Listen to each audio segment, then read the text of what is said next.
Hello friends, welcome to my channel. இந்த சேனலை first time பார்க்குறீங்கன்னா லைக் பண்ணுங்கள், சப்ஸ்கிரைப் பண்ணுங்கள், மறக்காமல் பெல் ஐக்கானை கிளிக் பண்ணுங்கள். இந்த வீடியோவில் நம்ம என்ன பார்க்க போகிறோன்னா சீரக சம்பா மட்டன் பிரியாணி என்னோட ஸ்டைலில் எப்படி செய்கிறதுன்னு பார்க்கலாம் வாங்க.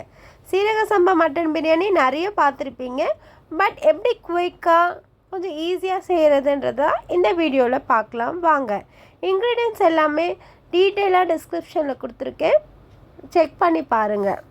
இன்க்ரீடியன்ட்ஸ் எல்லாமே நம்ம முன்னாடியே ரெடி பண்ணி வச்சுட்டோன்னா பிரியாணி வந்து எந்த சொதப்பலும் இல்லாமல் பிரியாணி ரெடி ஆகிடும்.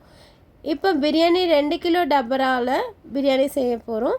அதில் 1/4 லிட்டர் எண்ணெய் ஊற்றி 2 டேபிள் ஸ்பூன் நெய் ஊற்றி பட்டை, லவங்கம், சோம்பு, ஏலக்காய், பிரியாணி இலை எல்லாம் பொரிஞ்ச பிறகு இப்போ வெங்காயத்தை ஆட் பண்ணிவிட்டு நல்லா வதக்கணும். அது கூட உப்புமே போட்டு வதங்கினா சீக்கிரமாக வதங்கிடும்.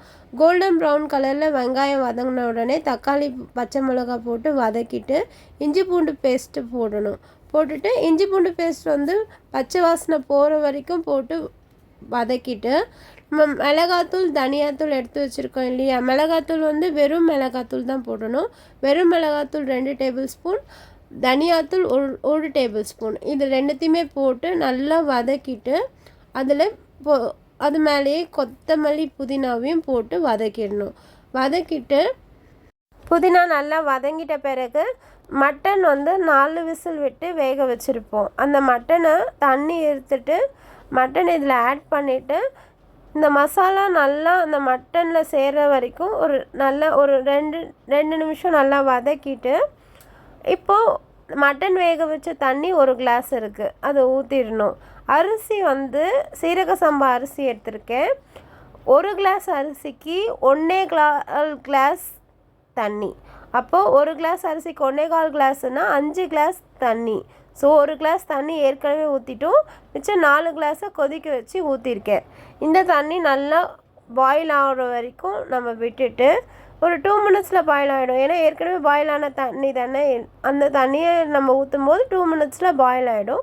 ஸோ அதை ஊற்றிட்டு மூடி வச்சுட்டு ஓப்பன் பண்ணி பிரியாணி அரிசி ஊற வச்சுருப்போம் இல்லையா, சீரக சம்பா அரிசி, அதை ஆட் பண்ணிக்கணும். அதை ஆட் பண்ணிவிட்டு நம்ம வந்து நல்லா கொஞ்சம் ஒரு கிளறி விட்டுடணும்.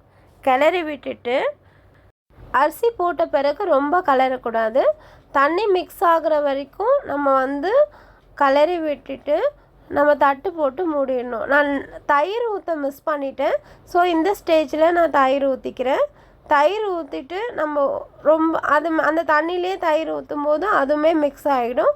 மிக்ஸ் ஆகிட்டு நல்லா வந்து கிளறி விட்டுட்டு 10 மினிட்ஸ் ஹை ஃப்ளேம்லேயும் 10 மினிட்ஸ் லோ ஃப்ளேம்லேயும் வைக்கணும்.